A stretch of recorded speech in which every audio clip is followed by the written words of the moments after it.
గ్రామ దేవత పండుగలు ప్రజల ఐకమత్యానికి ప్రతీక. డాక్టర్ జగన్మోహన్ అన్నారు. గ్రామ దేవత పండుగలు ప్రజల ఐకమత్యానికి ప్రతీకగా నిలుస్తాయని జిల్లా ఎన్సీడీ ప్రోగ్రాం అధికారి డాక్టర్ టి జగన్మోహన్ రావు తెలిపారు. సీతానగరం మండలం బూర్జా గ్రామంలో ఆదివారం దేశమ్మ తల్లి వారాల పండుగ ఘనంగా నిర్వహించారు.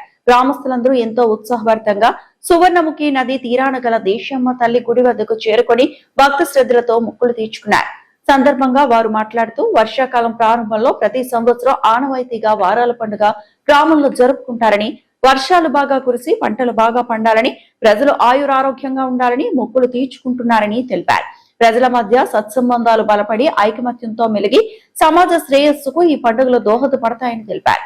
ఈ కార్యక్రమంలో పూజా ఆయుష్ వైద్యాధికారి డాక్టర్ హేమాక్షి, గ్రామ టీడీపీ నాయకులు పరువాడ అచ్యుత్ నాయుడు, అమ్మవారి పూజారులు, గ్రామస్తులు అధిక సంఖ్యలో పాల్గొని విశేష పూజలు చేశారు. అందరూ గ్రామంలో ఉన్నటువంటి 50 మంది ఇచ్చేసి ఇక్కడ గ్రామంలోనే వారాలు రమ్యంగా జరుపుకుంటున్నారు. దానికోసం డాక్టర్ గారు 4 మాటలు.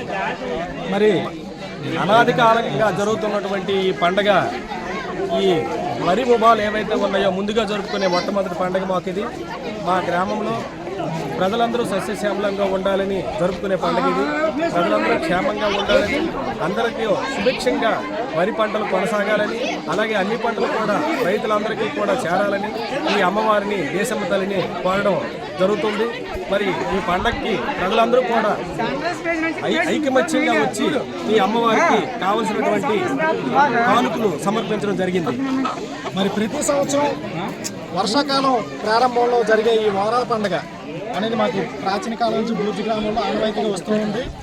ఆ విధంగా ఇప్పుడు పెద్దలు చెప్పినట్టుగా ఖచ్చితంగా, ఎందుకంటే ఇది మన ఆహార పంటలు, మన భూములు చక్కైన పంటలు పండి వర్షాలు బాగా పడి అందరూ కూడా సుభిక్షంగా ఉండి, రైతులైన ప్రజలు సుభిక్షంగా ఉండి ఆరోగ్యంతో ఉండాలని ఆ దేశం తల్లిని అందరూ కూడా మొక్కులు తీర్చుకుంటూ అందరూ కూడా ఈ విజయవంతం చేసినందుకు కూడా నమస్కారాలు తెలియజేస్తున్నాం. విశాఖ జిల్లా